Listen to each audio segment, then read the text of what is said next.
Hey, my name is Mr. Flick. I'm a techno producer. I make stuff that falls in the hard, dark, and industrial side of the genre most of the time. I'm going to start a series here where every month I'll break down a kick drum from a track of mine, either one I'm working on or one that's already been released. Every track, it's slightly different variations, and I think it might give some of you ideas and things to try to keep your workflow interesting. This kick that I'm going to explain is from a track of mine, Destroy All Lines.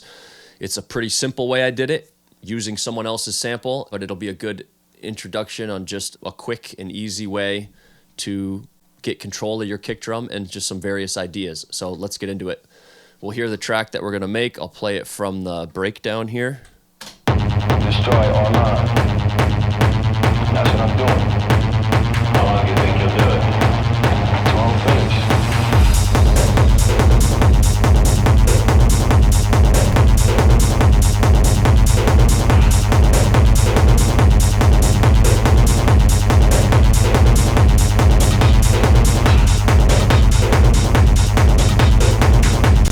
Okay, so there's the second drop. For the kick drum, it's 3 channels.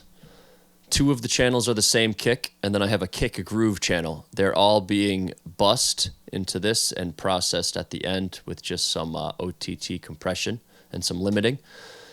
So first is the straight regular kick drum. It's from a Unity sample pack. It's just the basic kick drum. I liked the sound of it. It was fitting with the vibe that I wanted. And what I did is I duplicated the kick. So this first kick is just the attack, and I used Shaper Box. The kick already had a rumble in it, and I just wanted more control over it. So this is a technique I would use for that. It's all about control. Let's solo this here. This one. Okay, if I bypass this.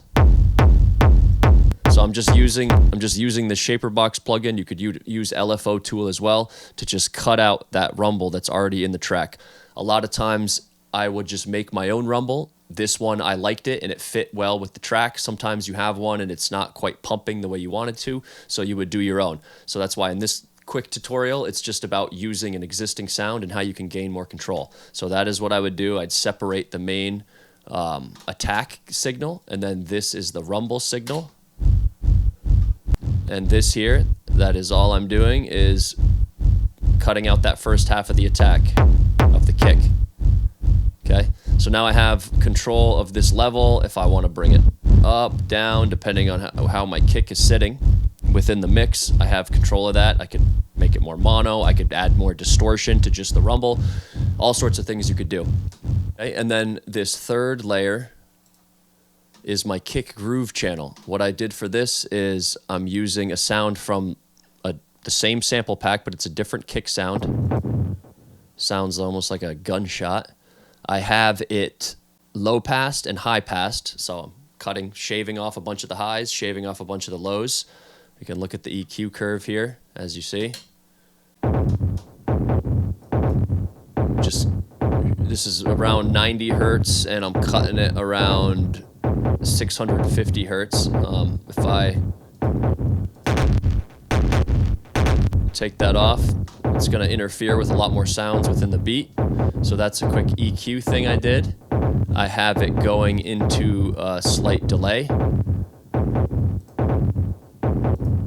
A 5/16 note delay with some ducking, so that when the kick hits, it ducks out the delay. It's not going to interfere with itself.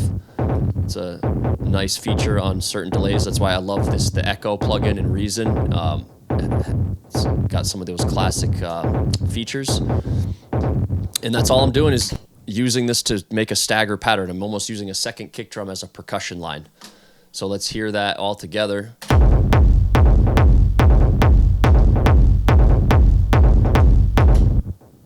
This is the MIDI notes, just hitting on 16th notes, staggering in between the downbeats. If I play this without that, it's just a stagnant, gives it all the groove. You know, let's hear the track without the kick groove.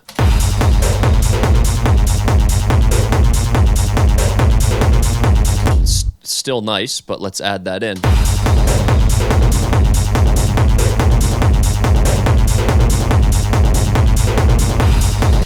it just gives it some more swing, and you're doing this without, more delay or anything like that. It's just it's another way to approach it. And honestly, going through this, I need to do this on some of my newer tracks. It's a technique that I don't always use, and it's cool. It gave me a cool effect, and I really liked it. Other than that, in my group processing, I have OTT on it, and I'm just smashing these mids and highs. Just have it about like 39% depth. And I brought the downward compression down to 70%. So it's basically using it almost like parallel compression, I'd say, just kind of beefing it up a bit.